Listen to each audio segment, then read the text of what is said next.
کہ آپ کے ورکنگ کمیٹی مجلس منتظمہ کا دیوبند میں بڑا جلسہ ہوا، بڑا پنڈال انہوں نے بنایا، ہال، مجھے بھی بلایا، میرے گھر کے بالکل برابر میں تھا، کہا کہ آؤ تم، میں نے کہا بہت اچھا، مجھ سے کہہ لے کہ بولو، میں بولا اور میں نے یہ کہا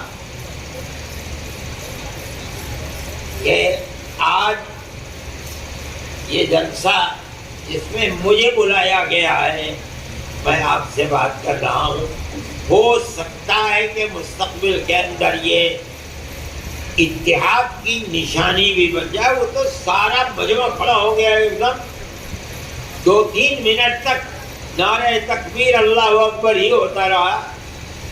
تو میں نے مولانا محمود صاحب سے کہا کہ میری اس تجویز کو آپ کے 100% لوگوں نے کس طرح اس کا استقبال کیا تھا، اس کا مطلب یہ ہے کہ آپ کی جمعیت کے تمام ارکان جو چال الگ ہوں گے، سب یہ چاہتے ہیں کہ اتحاد ہو جائے، اتنے متحد ہونا چاہیے۔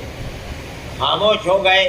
پھر میں نے کہا کہ اچھا تو جو آپ کہہ رہے ہیں مجھے اس کو تحریری طریقے پر دے دو۔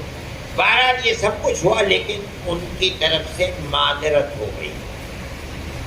میں یہ بات کہہ رہا ہوں کہ آپ یہ نہ سمجھیں کہ ہماری طرف سے اس میں کوئی کوتاہی ہے۔ ہم تو آخری عمر ہے ہماری، 82 سال ہماری عمر ہو گئی، خدا جانے کس دن کا یہ اجل کو لبیک کہہ دے، سمجھ میں نہیں آتا۔ بیٹھتے ہیں تو اٹھا نہیں جاتا، اٹھتے ہیں تو بیٹھنے میں پریشانی ہوتی ہے، چلنا پھرنا سب مصیبت بن گیا ہے۔ ہم یہ چاہتے ہیں دل و جان سے کہ مستقبل کے اندر ایسی راہ ہو کہ جس میں اتحاد کی صورت آ جائے۔